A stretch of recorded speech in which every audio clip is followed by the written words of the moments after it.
আজি বুধবাৰ ২০২৫ চনৰ ১২ ফেব্ৰুৱাৰী উভতি চাওঁ ইতিহাসত আজিৰ দিনটো চাৰ্লছ ৰবাৰ্ট ডাৰউইনৰ জন্ম ১৮০৯ চনৰ ১২ ফেব্ৰুৱাৰীত ইংলেণ্ডৰ শ্ৰপশ্বায়াৰৰ শ্ৰুজবেৰীত জন্ম হৈছিল প্ৰাকৃতিক নিৰ্বাচনৰ দ্বাৰা বিৱৰ্তন তত্ত্বৰ বাবে প্ৰসিদ্ধ মানৱ ইতিহাসৰ অন্যতম প্ৰভাৱশালী প্ৰকৃতিবিদ ভূতত্ত্ববিদ আৰু জীৱবিজ্ঞানীজনৰ আব্ৰাহাম লিংকনৰ জন্মদিন ১৮০৯ চনৰ ১২ ফেব্ৰুৱাৰীত আমেৰিকাৰ হাৰ্ডিন কাউণ্টিৰ হডজেনভিলত জন্ম হৈছিল আমেৰিকাত দাসত্ব বিলুপ্তি ফেডাৰেল চৰকাৰৰ ক্ষমতা সম্প্ৰসাৰণ আৰু অৰ্থনীতি আধুনিকীকৰণত মুখ্য ভূমিকা পালন কৰা ষষ্ঠদশ মাৰ্কিন ৰাষ্ট্ৰপতিজনৰ দয়ানন্দ সৰস্বতীৰ জন্মদিন ১৮২৪ চনৰ ১২ ফেব্ৰুৱাৰীত গুজৰাটৰ টংকাৰাত জন্ম হৈছিল ১৮৭৬ চনত প্ৰথমবাৰৰ বাবে ভাৰতীয়ৰ বাবে বুলি আহ্বান জনোৱা আধুনিক ভাৰতৰ নিৰ্মাতাসকলৰ অন্যতম আৰ্য সমাজৰ প্ৰতিষ্ঠাপক আৰু ধৰ্ম সংস্কাৰকজনৰ প্ৰকৃত নাম মূলশংকৰ তিৱাৰী গুৰুপ্ৰসাদ দাসৰ জন্মদিন ১৯০৪ চনৰ ১২ ফেব্ৰুৱাৰীত বৰপেটাত জন্ম হৈছিল জি.পি. ব্ৰেক নামেৰে জনাজাত ৰেলৰ ভেকুৱাম ব্ৰেক উদ্ভাৱন কৰা অসমীয়া বিজ্ঞানী তথা স্বাধীনতা সংগ্ৰামীজনৰ খলনায়ক প্ৰাণৰ জন্মদিন ১৯২০ চনৰ ১২ ফেব্ৰুৱাৰীত ব্ৰিটিছ ভাৰতৰ লাহোৰত জন্ম হৈছিল ঘাইকৈ খলনায়কৰ চৰিত্ৰ অভিনয়ৰ বাবে পৰিচিত পদ্মভূষণ আৰু দাদাচাহেব ফাল্কে বঁটাৰে সন্মানিত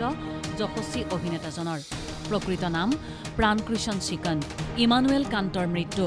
১৮০৪ চনৰ ১২ ফেব্ৰুৱাৰীত ৭৯ বছৰ বয়সত প্ৰুছিয়াৰ কনিগছবাৰ্গত মৃত্যু হৈছিল জ্ঞানতত্ত্ব আধ্যাত্মিকতা আৰু নান্দনিক বিজ্ঞানৰ বিস্তৃত আৰু পদ্ধতিগত বিশ্লেষণৰ বাবে আধুনিক দৰ্শনৰ পিতৃ হিচাপে অভিহিত প্ৰভাৱশালী জাৰ্মান দাৰ্শনিক চিন্তাবিদজনৰ মিচিগান ষ্টেট ইউনিভাৰ্চিটি প্ৰতিষ্ঠা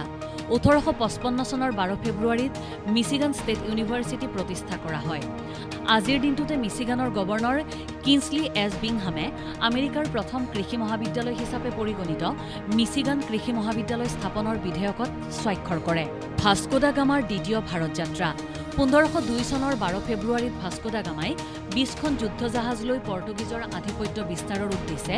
লিছবনৰ পৰা দ্বিতীয় ভাৰত যাত্ৰা আৰম্ভ কৰে পূৰ্বে পৰ্তুগীজৰ বাণিজ্যিক প্ৰচেষ্টা প্ৰতিহত কৰা কালিকটৰ শাসকৰ বিৰুদ্ধে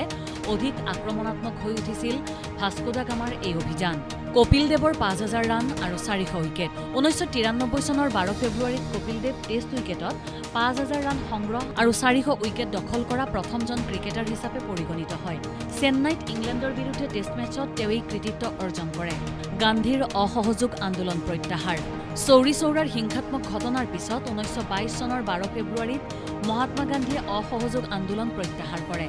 গান্ধীয়ে বিশ্বাস কৰিছিল যে এই ঘটনাই অহিংসাৰ নীতিৰ উলংঘা কৰিছে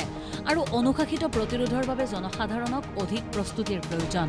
মানৱ দেহত প্ৰথম পেনিচিলিন বেজী ১৯৪১ চনৰ ১২ ফেব্ৰুৱাৰীত ৰেডক্লিফ ইনফাৰ্মাৰীৰ এজন যুৱ চিকিৎসক ড চাৰ্লছ ফ্লেচাৰৰ সৈতে অধ্যাপক ফ্ল'ৰিয়ে প্ৰথমবাৰৰ বাবে ব্ৰিটিছ পুলিচ বিষয়া এলবাৰ্ট আলেকজেণ্ডাৰৰ দেহত পেনিচিলিন বেজী দিছিল এয়া আছিল মানৱ দেহত প্ৰথম পেনিচিলিনৰ প্ৰয়োগ নাগৰিক অধিকাৰ সংস্থা NAACP প্ৰতিষ্ঠা ১৯০৯ চনৰ ১২ ফেব্ৰুৱাৰীত নিউয়ৰ্কত national association for the advancement of coloured people প্ৰতিষ্ঠা কৰা হৈছিল বৰ্ণবাদ আৰু হিংসাৰ বিৰুদ্ধে যুঁজত NAACP আছিল আমেৰিকাৰ আটাইতকৈ প্ৰভাৱশালী নাগৰিক অধিকাৰ সংস্থা ইণ্টেলৰ প্ৰথম গ্ৰাফিক্স কাৰ্ড ১৯৯৮ চনৰ ১২ ফেব্ৰুৱাৰীত ইণ্টেলে প্ৰথম গ্ৰাফিক্স কাৰ্ড i740 মুকলি কৰে 350mm গ্ৰাফিক্স প্ৰচেছিং ইউনিট i740ৰ কোড নাম আছিল অবাৰ্ণ এডৱাৰ্ড বান্সৰ দ্য স্ক্ৰীম চুৰি ১৯৯৪ চনৰ ১২ ফেব্ৰুৱাৰীত অছলোৰ নেশ্যনেল গেলেৰীৰ পৰা নৰৱেৰ শিল্পী এডৱাৰ্ড বান্সৰ বিখ্যাত চিত্ৰকৰ্ম দ্য স্ক্ৰীম চুৰি হয় কেইবামাহো পিছত উদ্ধাৰ কৰা হয় এই প্ৰসিদ্ধ চিত্ৰকৰ্ম ইনফৰমেশ্যন ডেস্ক দেশ টুডে